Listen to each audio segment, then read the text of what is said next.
Hey mamas, it's Krista Noel, founder of the Intuitive Divorce, and I'm popping on here straight after class with some after class musings.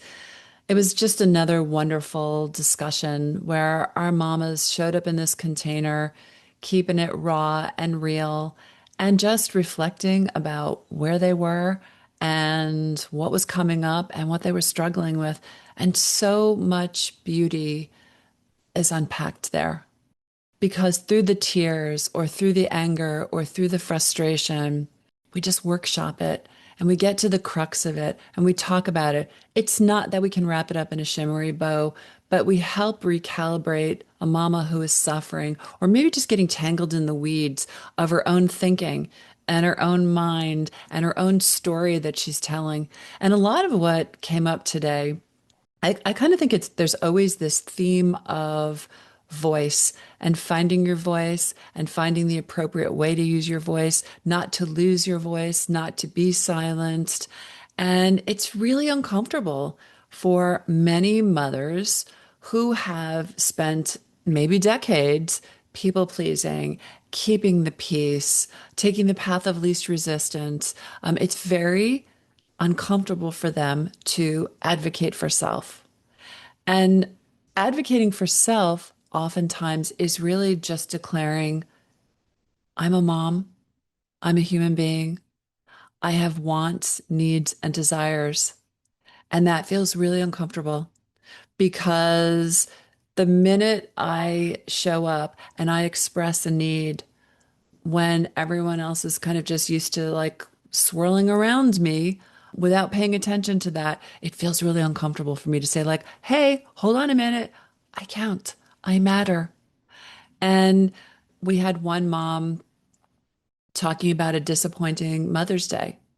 And unfortunately, she ended up spending this day in a puddle of tears.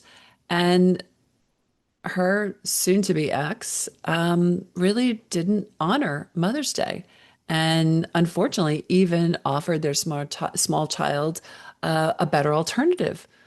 And so the small child wanted to go off with dad, and there was really no celebration.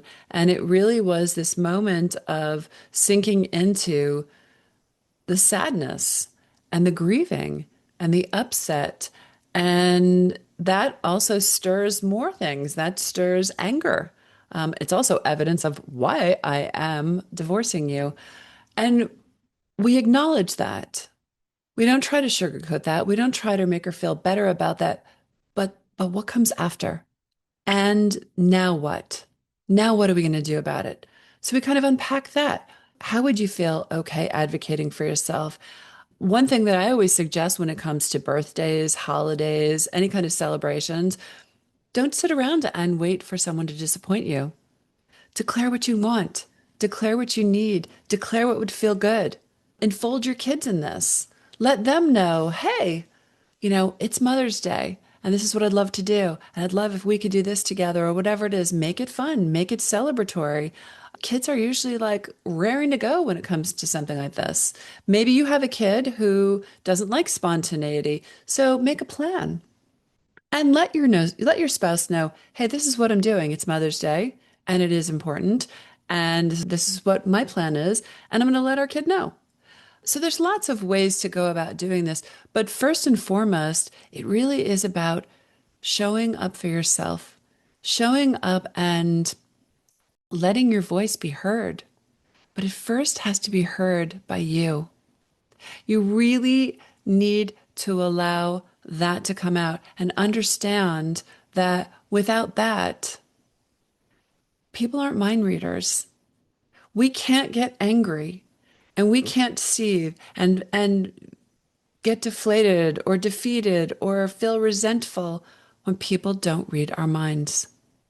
So, one of the best things that you can do right now, right here in the mess of this, is start clearing some space for yourself.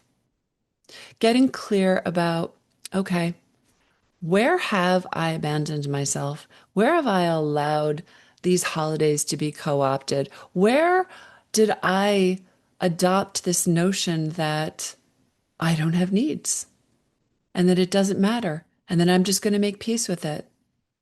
And I'm not saying it has to look and feel any other way than the way you want it to feel. But get clear about what that is. And when you start practicing that and putting that in motion and making it safe for yourself to have wants, needs, and desires, you're modeling this for your children. So when we say that so much of what you are going through in this divorce process is going to serve you in the rest of your life, and that these are not just divorce skills, these are life skills, we're not kidding. You will never move through the world again in the same way. You will pivot faster. You will see what's happening. It doesn't mean you're not going to bump up against discomfort or adversity or something that's triggering you, but you're going to recognize it faster. And you're going to know what you've done in the past to shift it. And you're going to lean into that quicker. And you're going to shut down the chaos. And that's the greatest gift to self. That's the greatest gift to your children. That's the greatest gift to your future chapters. So I just want to leave you with that. And I want to encourage you to find ways to give voice to your needs.